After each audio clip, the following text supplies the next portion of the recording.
Istri dua terdakwa penganiayaan yang menangkap pencuri sepeda di Klaten, Jawa Tengah meminta agar majelis hakim membebaskan suaminya.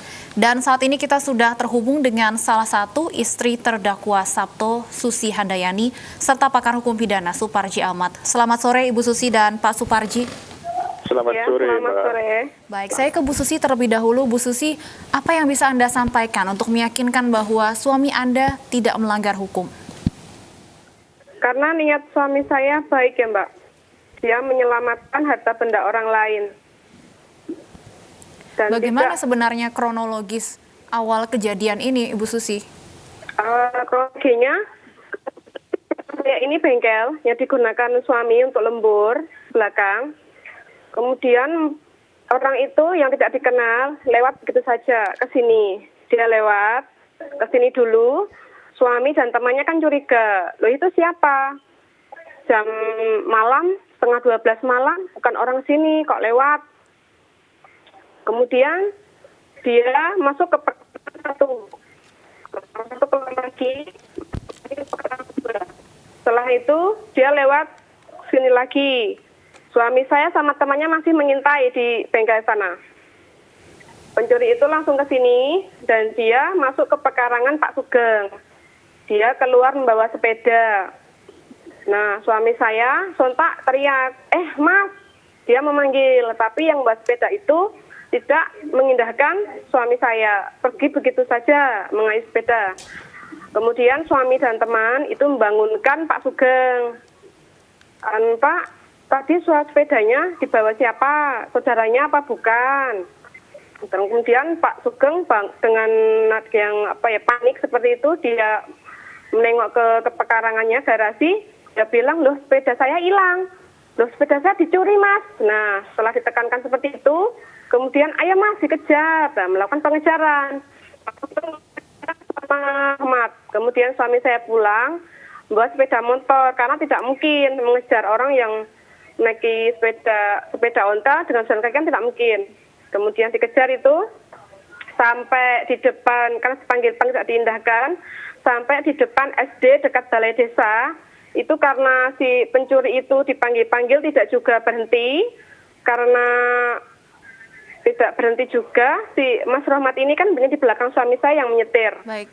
Mas Rahmat ini dengan terpaksa mendorong roda bagian belakang sepeda. Kemudian roboh sepeda itu, jatuh pencurinya. Dan suami saya turun, Rahmat turun, tapi pencurinya itu begitu jatuh, dia langsung bangun dan lari lagi, Mbak. Oke. Nah, di situ jadi ada upaya untuk menangkap pelaku, terduga pelaku dalam hal ini, dan kemudian betul ada penganiayaan di sana, ada pemukulan terhadap terduga pelaku ini, Bu?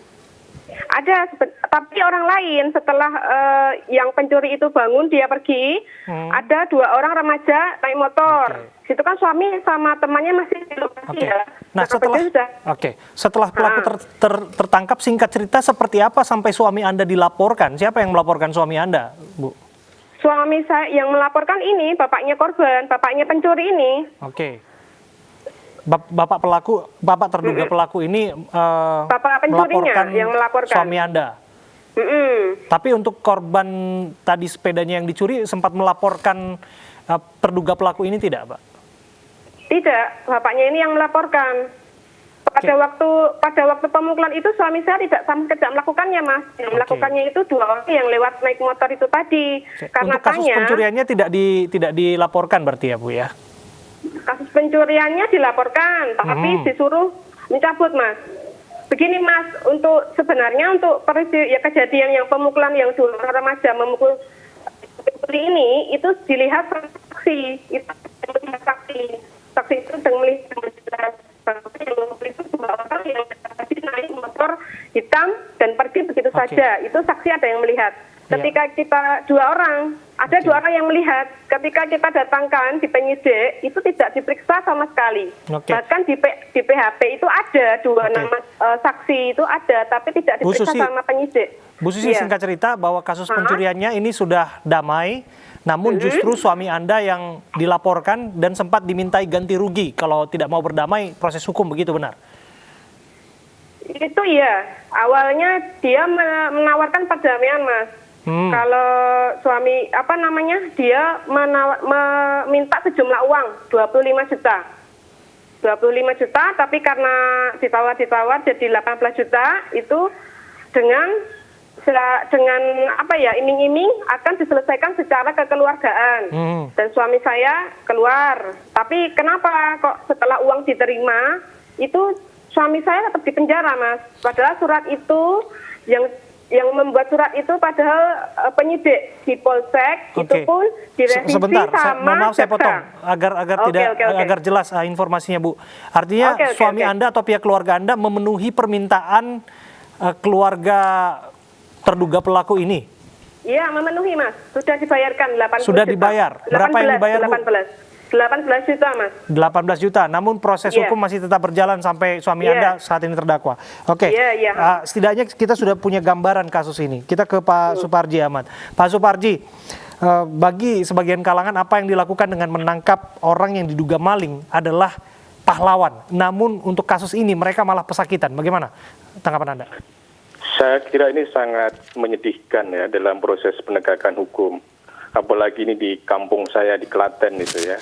Bagaimana kemudian seorang yang bermaksud menyelamatkan harta orang lain justru menjadi pesakitan, menjudi harus berada di bui, harus membayar sejumlah uang. Ini menunjukkan bagaimana aparat penegak hukum kita melihat hukum itu dengan kacamata kuda. Tidak melihat hukum pada bagaimana menciptakan keadilan, menciptakan kebenaran sesuai dengan asas hukum yang berlaku. Hukum kita harus bagaimana berorientasi secara adil gitu loh. Kalau kita lihat kasus ini kan mestinya tidak sampai orang yang menyelamatkan harta orang lain itu menjadi pesakitan seperti ini. Ada perbuatan, tetapi kan dalam konteks hukum pidana ada pemisahan yang jelas, yaitu antara perbuatan pidana dan pertanggungjawaban pidana itu ada pemisahan. Itulah yang disebut dengan asas dualistis, di mana tidak semua perbuatan pidana itu dimintai pertanggungjawaban pidana, karena harus dilihat apakah ada alasan penghapus pidana atau tidak, yaitu alasan pembenar atau alasan pemaaf. Meskipun sesungguhnya kasus ini belum inkrah, dalam konteks ini belum betul-betul bahwa terduga pelaku melakukan aksi pencurian itu, karena kan damai pada ujungnya. Iya, terlepas perdamaian yang terjadi, maka sebetulnya yang kita persoalkan di sini kan bagaimana orang yang bermaksud menyelamatkan harta orang lain itu justru melalui proses hukum, mulai dari penyelidikan, penyidikan, bahkan sampai penuntutan di pengadilan. Itu yang kita sayangkan.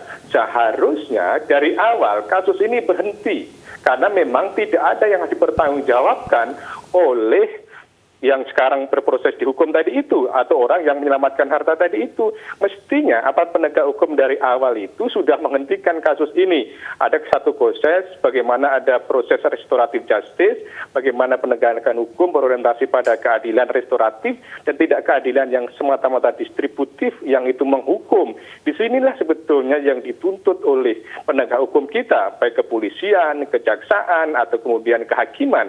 Karena hukum kita kan menganut criminal justice sistem. Ada satu kesatuan antara proses penyelidikan, penyidikan, penuntutan, sampai ke pemeriksaan, bahkan sampai kepada pemasyarakatan. Jadi ini patut kita sayangkan dan paradok dengan semangat penegak hukum kita yang bermaksud menerapkan konsep diversi dan kemudian juga bermaksud untuk mengurangi kapasitas lembaga pemasyarakatan, tapi semuanya justru dilakukan proses pemenjaraan atau akan berujung pada proses pemidanaan.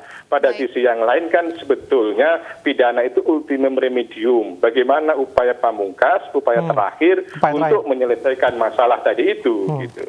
Baik Pak Suparji, tadi sebenarnya disampaikan sempat ada upaya untuk menyelesaikan secara damai, bahkan pihak keluarga sudah membayarkan sejumlah uang, tidak kecil juga jumlahnya 18 juta rupiah. Bagaimana kemudian proses hukum masih berjalan, bagaimana hal ini bisa terjadi? Ya inilah sebetulnya yang kemudian terjadi semacam penyimpangan atau semacam distorsi memaknai sebuah perdamaian. Perdamaian dalam konteks hukum pidana yang sering kenal dengan diversi, yaitu adalah memulihkan harkat martabat korban. Pertanyaannya di sini adalah korban mengalami kerugian apa? Dan kemudian kalau korban itu mengalami kerugian, harus ada tanggung jawab terhadap penyebab kerugian tadi itu. Dan tidak semuanya harus berujung dengan kapitalisasi berupa uang. Kalau itu yang selalu ditonjolkan, maka itu akan terjadi semacam hal-hal yang tidak sesuai dengan hakikat hukum, yaitu memulihkan harkat martabat tadi itu. Itu saja sudah terjadi, tetapi saya tetap saja proses hukum. Maka ini adalah patut disayangkan. Pertama, menyayangkan proses diversi perdamaian yang seperti tadi itu, dan kemudian ternyata proses perdamaian tidak mengakhiri perkara tadi itu. Inilah sebetulnya yang saya katakan sebuah ironi, sebuah tragedi hukum di negara kita saat ini, khususnya di daerah Klaten tadi. Gitu. Oke. Terakhir ini saya ke Bu Susi. Bu Susi, betul bahwa suami Anda mendapatkan penghargaan sebetulnya dari masyarakat desa, dan betul bahwa masyarakat desa Anda sebetulnya berharap bahwa suami Anda dibebaskan dari jerat hukum ini? Ya benar, Mas. Masyarakat sangat mendukung, sangat menyupport, dan sangat menyayangkan ini.